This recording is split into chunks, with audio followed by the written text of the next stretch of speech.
Hello friends, welcome to my channel Jeevak institute में आपका हार्दिक स्वागत है। दोस्तों, आज हम अपने पार्ट टेंस के पार्ट 2 का अध्ययन करेंगे, जिसमें आज हम पास्ट टेंस के बारे में अध्ययन करेंगे। दोस्तों, इसके पहले एक वीडियो ऑलरेडी प्रेजेंट टेंस के बारे में अपलोड हो चुका है, जिसको आप जाके वीडियो में देख सकते हैं। चलिए स्टार्ट करते हैं। पास्ट टेंस, इसका अर्थ होता है भूतकाल, अर्थात ऐसा समय जो बीते हुए समय के बारे में बोध कराता है, उसे पास्ट टेंस कहते हैं। पास्ट टेंस के चार भेद होते हैं। कितने भेद होते हैं दोस्तों? चार भेद। पहला पास्ट इंडेफिनिट टेंस, दूसरा पास्ट कॉन्टिन्यूअस टेंस, तीसरा पास्ट परफेक्ट टेंस, चौथा पास्ट परफेक्ट कॉन्टिन्यूअस टेंस।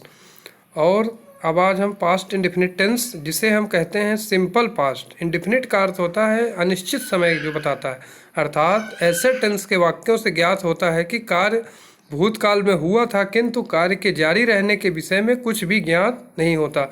अर्थात यह टेंस यह बताता है कि जो हमारा बीता हुआ समय था वो कंप्लीट हो चुका है, लेकिन इस समय कार्य चल रहा है कि नहीं चल रहा है, इसके बारे में जानकारी नहीं देता है। आइए इसके स्ट्रक्चर के बारे में ध्यान देते हैं। पहला, पास्ट इंडेफिनिट का अफर्मेटिव सेंटेंस के बारे में अध्ययन करते हैं। पहला अफर्मेटिव में क्या है? सब्जेक्ट वर्ब की second form plus object, subject verb की सेकंड फॉर्म प्लस ऑब्जेक्ट, ये अफर्मेटिव का टेंस है। इसका एग्जांपल जैसे यू वेंट मतलब वह गया। यू वेंट जो है गो की सेकंड फॉर्म है। गो की सेकंड फॉर्म क्या होती? गो, वेंट, गॉन। दूसरा सी अराइव्ड जो है अराइव की सेकंड फॉर्म, अर्थात जो हमारा वर्ब होगा उसकी सेकंड फॉर्म यूज होगी। तीसरा एक नोट है, नेवर के साथ वर्ब की सेकंड फॉर्म का प्रयोग करना चाहिए। जैसे he never said it, he never said it. I never believed him. दूसरा एग्जाम्पल क्या है? I never believed him. कभी कभी एग्जाम में जो प्रश्न आते हैं उसमें लिख के दे देता है कि ही नेवर से इट, अर्थात यह गलत हो जाएगा। अर्थात नेवर के साथ हमेशा वर्ब की सेकंड फॉर्म का प्रयोग करते हैं पास्ट इंडेफिनिट। दूसरा निगेटिव जो सेंटेंस में, उसमें पास्ट इंडेफिनिट का यूज कैसे करेंगे? तो दोस्तों, इसका स्ट्रक्चर ये है। निगेटिव सेंटेंस में सब्जेक्ट, अब डू प्रेजेंट में यूज होता था डू या डज, तो उसका second form did not plus क्रिया का फर्स्ट फॉर्म प्लस ऑब्जेक्ट, ये हमारा इसका स्ट्रक्चर है। इसको ध्यान रखेंगे। आइए एग्जांपल से समझते हैं। जैसे ही डिड नॉट गो, अब देखिए ही हमारा सब्जेक्ट हो गया, डिड नॉट हो गया, गो जो है क्रिया की फर्स्ट फॉर्म हो गई। सेकंड फॉर्म क्या होती है? Went. He did not go to school, वह स्कूल नहीं गया। He did not go to school, वह स्कूल नहीं गया। दूसरा example, they did not jump into the river. अब दे है, दे हमारा सब्जेक्ट हो गया, उसके बाद आने वाली हमारी क्रिया डिड नॉट हो गई, उसके साथ जंप। हमको यहाँ पे जंप को ध्यान देना, जंप का सेकंड फॉर्म जंप्ड होता है, लेकिन यहाँ फर्स्ट फॉर्म का प्रयोग करते हैं, तो जंप इनटू द रिवर। तीसरा example, she did not go to school. अगला पास्ट इंडेफिनिट का इंट्रोगेटिव सेंटेंस अब हम देखेंगे। इंट्रोगेटिव में क्या प्रयोग होता है, इसमें थोड़ा ध्यान देने वाली बात है। इंट्रोगेटिव में हमारा डिड पहले आ जाएगा, अर्थात जो हेल्पिंग वर्ब है, हेल्पिंग वर्ब कौन सी है? इसमें डिड है। उसके बाद सब्जेक्ट हो जाएगा, उसके बाद क्रिया का मेन वर्ब जो कि फर्स्ट फॉर्म में रहेगा। किस फॉर्म में रहेगा? First form plus object. और उसके बाद ध्यान देना है दोस्तों, हमारा प्रश्नवाचक चिन्ह को भी जरूर शामिल करना है। जैसे एग्जाम्पल, डिड ही कम, क्या वह आया? इसका एग्जाम्पल ये हुआ, डिड ही कम, क्या वह आया। तो ये हमारा पहला एग्जाम्पल है। दूसरा, डिड दे हेल्प यू, क्या वे तुम्हारी सहायता किए? क्या वे तुम्हारी सहायता किए? अगला टेंस हम पास्ट कॉन्टिन्यूअस के बारे में बात करते हैं। Past continuous tense, past continuous tense क्या है समझिए दोस्तों। भूतकाल में कार्य जारी रहा, लेकिन पूरा हुआ या नहीं इसके बारे में पता नहीं चलता। इसकी जो हमारा स्ट्रक्चर है अफर्मेटिव का, स्ट्रक्चर को जरूर ध्यान देना है। सब्जेक्ट रहेगा पहले, वाज वर्ब यहाँ पे आ जाएगा। वाज वर्ब क्या है? हमारी हेल्पिंग वर्ब है, क्योंकि पास्ट के बारे में बात हो रही है। और क्रिया का आईएनजी फॉर्म प्लस ऑब्जेक्ट, ये हमारा स्ट्रक्चर होता है। जैसे मैं पढ़ रहा था, आई हो गया हमारा सब्जेक्ट, आई के साथ वाज, आई वाज रीडिंग। अब आपको बता दें दोस्तों, वाज और वर का प्रयोग कब किया जाएगा? वाज जो है सिंगुलर प्रोनाउन के साथ, अर्थात सिंगुलर पर्सन के साथ। जैसे ही, सी, इट, आई, इसके साथ कैसा प्रयोग किया जाता है? वाज का। ठीक है। दूसरा वर जो है ये प्लूरल प्रोनाउन है, प्लूरल पर्सन के साथ प्रयोग करते हैं। वी, दे, यू, इन सब के साथ किसका प्रयोग किया जाता है? प्लूरल प्रोनाउन का। अगर आपसे पूछे कोई नाम दे दिया, जैसे राम हो गया, दिव्यांश हो गया, इन सब के साथ किसका प्रयोग करेंगे? वाज का। जैसे एग्जाम्पल देखिए, दे वर टॉकिंग, वे बात कर रहे थे। अब यहाँ पे क्या आ जाएगा? वे बात कर रहे थे, अर्थात कॉन्टिन्यूअस में कार्य चल रहा है, लेकिन यह नहीं बता रहा है कि टाइम कितने समय से बात कर रहे हैं। इसका प्रयोग नहीं होता। अब निगेटिव टेंस के सेंटेंस में क्या होगा, स्ट्रक्चर इसको ध्यान देते हैं। Subject plus was verb, subject के साथ क्या आएगा, वाज वर्ब, क्रिया का नॉट जुड़ जाएगा और क्रिया का एनजी फॉर्म प्लस ऑब्जेक्ट। ठीक है, जैसे he was not going to the market, अब यहाँ पर सब्जेक्ट ही हो गया, वाज हमारा कैसे वर्ब है, हेल्पिंग वर्ब है, उसके साथ नॉट लगा दिए। ही के साथ क्यों नॉट लगा, क्योंकि ही जो है सिंगुलर पर्सन का प्रोनाउन, सिंगुलर पर्सन है, उसके साथ क्या लगेगा, वाज का प्रयोग होगा। Going to the market, they were not talking to me. अगला अगला मतलब इसी का पास्ट कॉन्टिन्यूस का हम इंट्रोगेटिव का स्ट्रक्चर देखेंगे। देखिए दोस्तों, हम जो है पूरे पार्ट को डिवाइड करके समझाएं जिससे किसी भी प्रश्न में आपको कोई भी कंफ्यूजन ना हो। अब देखिए इसमें वाज वर्ब, भाई इंट्रोगेटिव में है तो हमारी जो हेल्पिंग वर्ब है वो पहले आ जाएगी, हेल्पिंग वर्ब पहले आ जाएगी, तो was verb plus subject plus क्रिया का आईएनजी फॉर्म प्लस ऑब्जेक्ट। उसके बाद दोस्तों ध्यान रखना है हमेशा जो है हमें जब इंट्रोगेटिव सेंटेंस की बात हो रही है तो प्रश्नवाचक चिन्ह लगाना जरूर यूज करना चाहिए, नहीं तो गलत हो जाते हैं प्रश्न। तो आइए देखते हैं एग्जाम्पल के थ्रू। जैसे was he going to the market, was हमारा क्या हो गया, हेल्पिंग वर्ब हो गया, इसमें ही का प्रयोग हुआ, ही हमारा सब्जेक्ट हो गया। गोइंग टू द मार्केट, क्या वह बाजार जा रहा था, क्या वह बाजार जा रहा था, इसके साथ हमारा इंट्रोगेटिव का चिन्ह भी जरूर यूज करना है। वाज सी सिंगिंग क्या सॉन्ग, क्या वह गाना गा रही थी। अगला पास्ट परफेक्ट टेंस, आइए दोस्तों ये बहुत इंपॉर्टेंट है, ये बहुत एक तरह से कह सकते हैं कि अच्छा टेंस है, इसके बारे में हम बहुत डिटेल से अध्ययन करेंगे दोस्तों। आइए देखते हैं पास्ट परफेक्ट टेंस, इससे यह पता चलता है कि कार्य पूर्ण रूप से समाप्त हो चुका था। सबसे पहले ये जानिए पास्ट परफेक्ट से क्या पता चलता है, कार्य हमारा पूर्ण रूप से समाप्त हो चुका था। अब इसके अफर्मेटिव का स्ट्रक्चर आपको जरूर ध्यान देना चाहिए दोस्तों। सब्जेक्ट, इसमें क्या आता है दोस्तों, सब्जेक्ट हेड क्रिया का थर्ड फॉर्म। परफेक्ट में ऑलवेज जो है थर्ड फॉर्म का प्रयोग करेंगे, पास्ट परफेक्ट हो चाहे प्रेजेंट परफेक्ट हो चाहे फ्यूचर परफेक्ट, उसमें हमेशा जो है हमारी जो मेन वर्ब है उसकी क्रिया का थर्ड फॉर्म का प्रयोग करते हैं। आइए दोस्तों देखते हैं इसका जो है सेकंड रूल जो है बहुत इंपॉर्टेंट, तथा साथ ही साथ जो हमारा पास्ट परफेक्ट टेंस है इस टेंस का प्रयोग कॉम्प्लेक्स सेंटेंस में भी किया जाता है। और कॉम्प्लेक्स सेंटेंस क्या होता है दोस्तों, मिश्र वाक्य, अर्थात इसमें एक हमारा पहला वाक्य होगा, दूसरा सबऑर्डिनेट जिसको प्रिंसिपल क्लॉज कहते हैं और दूसरा सबऑर्डिनेट क्लॉज होते हैं। मिश्र वाक्य, एक क्लॉज पे दूसरा क्लॉज डिपेंड होता है।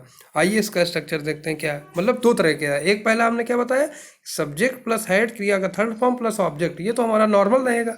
लेकिन जब ये पास्ट परफेक्ट कॉम्प्लेक्स सेंटेंस के रूप में प्रयोग किया जाएगा तब हम उसका स्ट्रक्चर कैसे ध्यान देंगे, इसको ध्यान देते हैं दोस्तों। तो इसमें सब्जेक्ट हेड क्रिया का थर्ड फॉर्म प्लस ऑब्जेक्ट, ये हमारा पहले से ही था, और उसमें साथ साथ दूसरा क्या आ जाएगा, या तो बिफोर लग जाएगा, बिफोर के बाद जो हमारा सेंटेंस बनेगा, क्योंकि ये प्रिंसिपल क्लॉज हो गया, ये सबऑर्डिनेट क्लॉज हो जाएगा, दो क्लॉज होते हैं। तो बिफोर के बाद जो सब्जेक्ट होगा उसके बाद जो आने वाली हेल्पिंग वर्ब है वह क्रिया का सेकंड फॉर्म का प्रयोग करेगी। किसका प्रयोग करेगी, क्रिया का सेकंड फॉर्म का प्रयोग करेगी, क्रिया का सेकंड फॉर्म का प्रयोग करेगी। आइए दोस्तों कहाँ चला गया अपना जो है स्ट्रक्चर, देखते हैं एक मिनट। ये क्रिया का सेकंड फॉर्म का प्रयोग करेंगे, सब्जेक्ट क्रिया का सेकंड फॉर्म प्लस ऑब्जेक्ट, ये हो गया हमारा सब्जेक्ट क्रिया प्लस ऑब्जेक्ट। दूसरा इसी में जब दोस्तों हमारा इसी में दोस्तों जब हम आफ्टर का प्रयोग कर देंगे तो ये स्ट्रक्चर जो है ऑलरेडी पलट जाएगा। क्या हो जाएगा, ध्यान दीजिए, सब्जेक्ट हो जाएगा, क्रिया का जो है सेकंड फॉर्म पहले आ जाएगा, फिर ऑब्जेक्ट आ जाएगा, फिर आफ्टर के बाद जो हमारा पहला वाला जो पार्ट था वो आफ्टर के बाद चला आएगा, उसमें सब्जेक्ट हेड क्रिया का थर्ड फॉर्म प्लस ऑब्जेक्ट। जैसे एग्जांपल समझिए दोस्तों, the former had gone before the sunset. अब बिफोर के पहले हमने क्या स्ट्रक्चर बताया था, यहाँ देखिए बिफोर के पहले हमने स्ट्रक्चर बताया था कि सब्जेक्ट होगा, हेड होगा, क्रिया का थर्ड फॉर्म होगा प्लस ऑब्जेक्ट। जैसे देखिए फॉर्मर हैड गॉन, तो फॉर्मर हो गया, हेड हो गया, गॉन क्रिया का थर्ड फॉर्म, और उसके बाद क्या गया, बिफोर। अब बिफोर के पहले जो है क्रिया का थर्ड फॉर्म का प्रयोग होगा, ये ध्यान रखना है। बिफोर के बाद जो आने वाली क्रियाएं हैं उसमें सेकंड फॉर्म का प्रयोग होता है। अर्थात यह बताता है यह सेंटेंस कि हमें जो है कोई भी कार्य हो उसको जो पहले कंप्लीट हो रहा है, जो कार्य कंप्लीट हो चुका है उसको पहले लिखना है बिफोर के, और जो काम बाद में हुआ वो उसके बाद लिखना है। ठीक है, अगला example, the police had come before the robbers ran away. जैसे ही पुलिस आया वैसे हमारे जो डाकू थे वो रैन अवे अर्थात चले गए। अब इसका निगेटिव टेंस देखते हैं, सब्जेक्ट हेड नॉट प्लस क्रिया का थर्ड फॉर्म प्लस ऑब्जेक्ट, अर्थात इसमें नॉट का प्रयोग हो जाएगा। प्लस बिफोर प्लस सब्जेक्ट, क्रिया का सेकंड फॉर्म प्लस ऑब्जेक्ट। आइए दोस्तों देखते हैं। The police had not come before, अर्थात बिफोर के पहले कैसा हमारा टेंस आया, हैड नॉट, क्रिया का थर्ड फॉर्म प्लस ऑब्जेक्ट। अब बिफोर के बाद कैसा आएगा, क्रिया का सेकंड फॉर्म आ जाएगा, द रॉबर्स रैन अवे। आइए दोस्तों अंतिम जो पास्ट का टेंस है उसको डिस्कशन करते हैं, यह भी बहुत इंपॉर्टेंट है। पास्ट परफेक्ट कॉन्टिन्यूअस टेंस, यह ये बताता है कि भूतकाल में कार्य हो चुका था लेकिन कब से हो रहा था इसका हम अध्ययन करेंगे। ठीक है दोस्तों। आइए सब्जेक्ट, इसका स्ट्रक्चर आप लोग ध्यान देंगे। सब्जेक्ट रहेगा, उसके बाद हैड बीन, अब यहाँ पे बीन का प्रयोग हो जाएगा, क्रिया का आईएनजी फॉर्म होगा, सिंस या फॉर, यहाँ कैसा टाइम के लिए प्रयोग हो जाता है, सिंस या फॉर। अब प्लस टाइम के पहले सिंस या फॉर लगेगा, प्लस ऑब्जेक्ट। अब आपको बताया सिंस का प्रयोग कब होगा, इसके पहले वाले वीडियो में, प्रेजेंट परफेक्ट कॉन्टिन्यूअस में। तो सिंस का प्रयोग जो है निश्चित समय के लिए होता है, फॉर का प्रयोग अनिश्चित समय के। जैसे एग्जाम्पल देखिए दोस्तों, it had been playing for 2 hours, वह 2 घंटे से पढ़ाई या खेल रहा था, वह 2 घंटे से क्या कर रहा था, खेल रहा था। तो यहाँ सब्जेक्ट हमारा क्या हो गया, आई हो गया, सब्जेक्ट क्या हो गया दोस्तों, आई हो गया। और दूसरा इसमें हमारी जो सहायक क्रिया है हैड बीन हो गई, उसके बाद प्लेइंग हो गया, फॉर 2 आवर्स, वह 2 घंटे से पढ़ रहा था। It had been raining since morning, सुबह से वर्षा हो रही थी। अगर एग्जाम्पल आ जाए कि सुबह से वर्षा हो रही थी, it had been raining since morning. अगला निगेटिव सेंटेंस, निगेटिव सेंटेंस में क्या होगा, subject had not been plus क्रिया का एनजी फॉर्म सिंस या for plus time plus object.